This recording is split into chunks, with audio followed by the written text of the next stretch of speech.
Halo semuanya, Sawadee Krab. Selamat datang kembali di segmen analisa. Langsung aja kita update beberapa hal terkait dengan Brigadir J. Kemarin setelah selesai dilakukan otopsi, itu banyak masyarakat Indonesia yang sangat senang pada saat jenazah itu kembali dimakamkan dengan prosesi secara kepolisian yang ini juga tidak terjadi pada saat pemakaman pertama kali. Aku lihat komentar dari tim kuasa hukum Brigadir J yang mengatakan bahwa sangat senang sekali begitu. Tuntutan kita, perjuangan kita ada banyak hal dan beberapa hal sudah mulai dibuktikan, terwujud. Salah satunya adalah dengan pemakaman Brigadir J secara kepolisian. Ini adalah langkah yang sangat baik. Walaupun sebagian masyarakat menilai bahwa ini adalah salah satu cara gitu ya untuk meredam ada aroma akan terjadi kayak kemarahan massal begitu dengan hal-hal kejanggalan-kejanggalan terkait dengan penembakan Brigadir J. Ada dua tuduhannya, tembak menembak atau tembakan, dan itu semua dalam proses pembuktian. Nanti di pengadilan baru akan diputuskan mana yang benar terminologinya, penembakan atau aksi saling tembak. Kemudian banyak juga teman-teman yang sudah mengirimkan foto ini ke Instagramku. Ada puluhan aku tangkap di Instagramku. Kemudian aku fotonya apa ini Anjas? Ini adalah foto, adalah Brigadir J itu sedang menangis. Ini video call dengan pacarnya.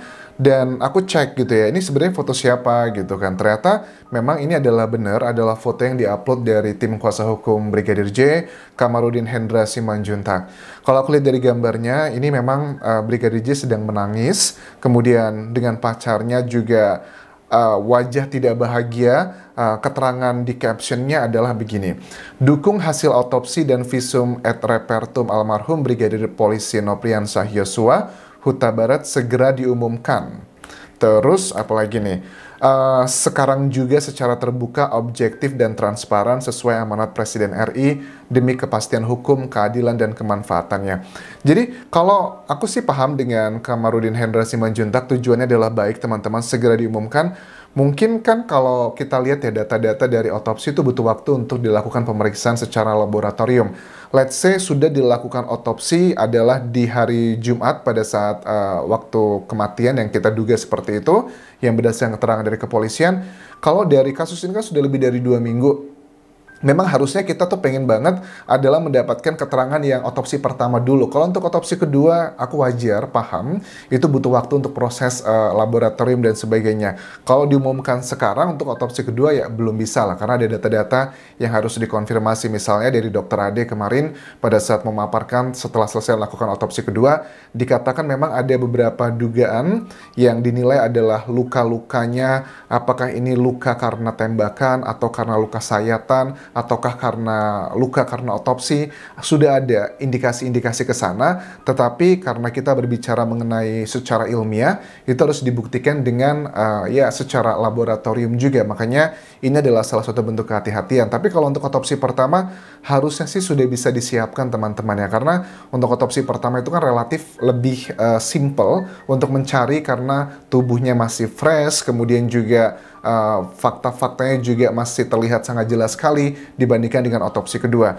Kemudian dikatakan juga di sini adalah dukung jenazah almarhum Brigadir Polisi Nopriansah Yosua Huta Barat untuk dimakamkan sekarang secara kedinasan. Mari tolak alasan kurangnya persyaratan administrasi. Ini adalah yang terwujud ya dari permintaan tim kuasa hukum Brigadir J. Which is ini aku secara pribadi sangat senang sekali. Aku lihat kemarin sudah terjadi proses pemakaman secara kepolisian. Nah, kembali ke masalah foto tadi, keterangan dituliskan di sini pada saat beliau mengupload foto ini adalah keterangan foto almarhum Brigadir Nopriansah Yosua Huta Barat ketika almarhum pamitan dan memohon maaf serta meminta mencari pria lain sebagai pengganti dirinya, sekaligus menjelaskan bahwa dia akan pergi untuk selamanya karena akan dibunuh oleh para skuad lama yang pada kurang ajar. Demikian, salam Horas. Ini adalah sebuah kata-kata dan juga caption yang sangat menohok banget ya. Apakah ini motif yang sebenarnya ataukah sebagai dugaan pengelabuan? Karena kalau memang banyak teman-teman komentar pada saat kita sudah address isu ini beberapa kali di channel YouTube ini, ada yang bilang begini, Anjas, kalau seandainya memang permasalahannya dengan skuad lama adalah dugaan adalah senior-seniornya dari Brigadir J, kalau memang begitu, kenapa harus dilakukan pembunuhannya di rumah sang jenderal begitu? Kenapa nggak di tempat lain aja? Apalagi melibatkan istri Kadif Propam, melibatkan jenderalnya. Masa kalau hanya masalah senioritas melakukannya di sana? itu juga bagi aku make sense ya teman-teman. Karena kalau memang itu terjadi kayak senioritas yang disampaikan dari tim kuasa hukum pada saat diwawancara misalnya di iNews TV ya, dikatakan di situ bahwa ada dugaan senior yang iri atau teman kerja yang iri akhirnya membuat ini. Ya masa seiri-irinya begitu mampu mengorbankan gitu ya nama baik dari sang jenderal dan juga istrinya. Karena setahu aku yang namanya di dunia kepolisian itu tingkat senioritasnya cukup tinggi sekali. Bahkan loyalitasnya itu bisa lebih loyal terhadap atasan dibandingkan sama keluarga. Aku menemui ini pribadi ya, beberapa orang seperti itu. Dan banyak juga yang mengatakan seperti itu. Tapi ini bagi aku motifnya memang kuat atau tidak kuat, tapi kalau aku lihat dengan fakta-faktanya kenapa harus ada yang dikatakan dugaan pelecehan, kemudian ada macam-macam isu, itu nggak make sense banget sama aku gitu kan ya, karena kalau masalah senioritas. Tapi ya kita lihat nantilah perkembangannya seperti apa. Kemudian aku juga melihat dari tayangan Kompas TV di program Aiman ya, pada saat Aiman itu datang ke Jambi melakukan liputan eksklusif, aku tuh sedih banget dan juga haru pada saat melihat kondisi Ibu Brigadir J, ya, Ibu Rosti Simanjuntak. Salam hormat buat Ibu Rosti Simanjuntak. Sangat prihatin kita masyarakat Indonesia. Aku juga termasuk yang sangat prihatin, makanya aku selalu membahas dan juga mengawal kasus ini. Beliau adalah seorang guru SD dan tempat tinggalnya adalah di kayak kompleks ya, kompleks sederhana di tempat SD tersebut, dan terlihat tidak bisa berkata banyak dan hanya diam saja. Tapi dari obrolan ini aku tangkap juga ternyata Ibu Rosti Simanjuntak ini tidak berani melihat tubuh Brigadir J secara keseluruhan karena nggak tega dan histeris. Jadi pengakuan dari Ibu Rosti hanya melihat bagian atas aja, sedangkan yang lain-lain adalah keluarga yang inti lain yang melihat. Kemudian juga Ibu Rosti di sini mengatakan pada saat diwawancara, yang paling berharga adalah nafas dan nyawa anakku. Ini harus dituntaskan seadil-adilnya. Siapapun penjahatnya harus betul-betul diadili. Bahkan ada sejumlah media massa ya di YouTube ya, misalnya dari Tribun dan banyak lagi yang merekam pada saat Ibu Rosti ini histeris teriak-teriak menyebut nama Ibu Putri yang kalian lihat juga ini udah viral banget ya. Itu juga sangat menyedihkan sekali dan memang kita bisa maklumi karena ini kan dalam proses duka, jadi ada banyak hal kata-kata yang tidak bisa terkontrol. Nah, kemudian dari sang ayah sendiri, Pak Samuel Huta Barat, yang profesinya juga sebagai petani, beliau ini menyampaikan banyak sekali kejanggalan-kejanggalan yang sudah sering kita bahas. Dan juga ibunya dikatakan di sini bahwa terakhir WhatsApp dengan almarhum adalah sekitar jam 10 pagi. Pak Samuel juga bilang dan keluarga lainnya juga bilang bahwa sekitar 30 menit pada saat jenazah itu datang di Jambi, di rumah kediamannya itu hari Minggu, itu ada perdebatan alot dan sebagainya dengan petugas setempat untuk bisa membuka. Tetapi akhirnya karena saat diminta tanda tangan di kertas, ayah dari Brigadir J ini mengatakan bahwa saya harus lihat dulu, dan kalau sudah lihat mukanya memang itu anak saya, baru saya mau tanggung jawab. Pada saat dibukalah, beliau mengatakan saya sangat histeris dan sebagainya. Terus juga diketahui kan bahwa luka-luka yang sangat aneh bagi orang awam seperti kita adalah kalau luka tembak ya, seperti di bagian atas aja deh, kita nggak ngomongin yang bawah dulu ya. Bagian atas adalah di bawah mata, hidung, dan juga bawah bibir. Tapi kalau untuk yang bekas otopsi, yang misalnya di tengah ini, itu juga sudah diberikan penjelasan dan mereka memahami, mengerti, walaupun orang awam juga menurut aku bagus sekali beliau, karena pada saat dijelaskannya adalah bekas otopsinya, belah sini, ya dia paham. Tapi kalau bagian-bagian yang lain, itu yang masih menjadi perdebatan sama sekali.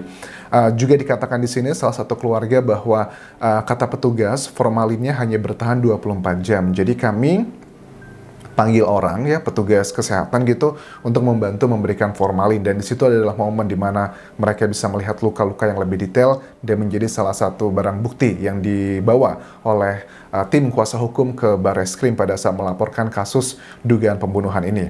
Terus kakinya juga teman-teman, aku juga baru tangkap di sini ternyata. Kaki dari Brigadir J dikatakan adalah sudah nggak bisa lurus dan harus diikat biar lurus. Jadi agar bisa tidurnya itu sejajar, harus diikat gitu biar lurus. Apakah dugaannya ada yang patah atau ada yang seperti apa? Tentunya ini akan dikeluarkan pada saat hasil otopsi pertama dan kedua nanti. HP pun tak boleh merekam, bahkan ada capture gambar di sini menunjukkan ada salah satu petugas kepolisian yang aku nilai kalau menurut aku ini adalah salah satu atasan dari Brigadir J ya. yang memberikan tanda tanganan untuk dilarang merekam. Apakah ada sebenarnya banyak isu yang beredar di media massa dan juga internet, teman-teman? Adakah motif kejahatan lain yang disembunyikan dari tewasnya Brigadir J? Ataukah benar karena dugaan pada saat itu sedang melakukan pelecehan seksual terhadap ibunda istri dari Kadif Propam? Itu adalah bagian yang saat ini sedang menjadi penyidikan lebih dalam. Tapi kalau memang ada kejahatan lain yang disembunyikan, menurut aku sih sangat kecil kemungkinannya. Karena apa? Seperti aku bilang di awal tadi, loyalitas anggota kepolisian itu menurut aku cukup tinggi ya terhadap atasannya. Kalaupun seandainya memang ada hal-hal yang kejahatan gitu disembunyikan tanpa bermaksud merendahkan, tapi ini adalah opini pribadiku, kemungkinan besar juga pasti yang namanya anggota kepolisian akan mencari aman juga, umumnya tidak akan membocorkan.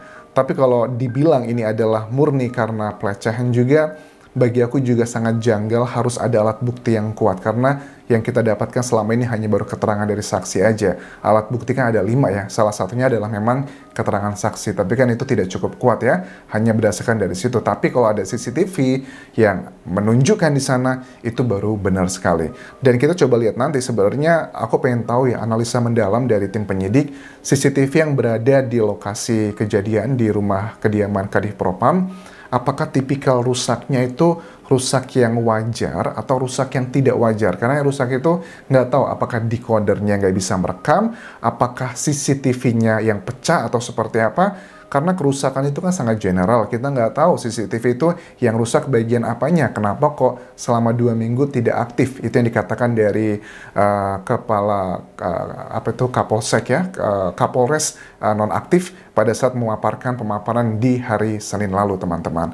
So itu adalah yang bisa aku update untuk video kali ini. Terima kasih sudah menonton, sampai ketemu lagi di video berikutnya. Jangan lupa tinggalkan like dan juga komen, serta follow Instagram serta Facebook pageku, karena ada beberapa hal yang hanya aku upload di akun tersebut, tidak aku upload di YouTubeku. Kita terus kawal hingga mencari tahu apa yang sebenarnya terjadi pada Brigadir J di hari Jumat lalu. Sampai ketemu lagi teman-teman, kapun kerap semuanya. Bye-bye.